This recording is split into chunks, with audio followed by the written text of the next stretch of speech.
এই দায়িত্বটাকে প্রথমে আপনাদের করা উচিত। আমরা আশা করে করবেন।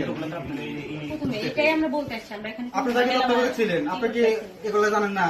রোগী কেন ভোগান্তিতে পড়বে? 3টা জায়গায় গেছে তো। এখন যে তত্ত্বাবধায়ক আছে তারপরে এগুলো একটু ঘুরে ঘুরে দেখা উচিত।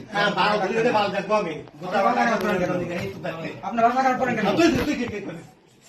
রাজাকার করেন কেন? আমরা আরে নেবো কেন? আমি এখন অস্ত্র নিয়ে খাই গলা কাটে মন উড়ি করে দেবো আমি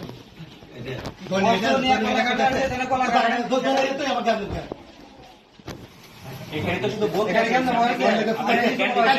আমার কথা নেই কালকে আবার স্যার সে কালকে বলা হয়েছে, আজকে আপনি বলা হয়েছে পাল্লাতে করে কোথায় থাকবো কথা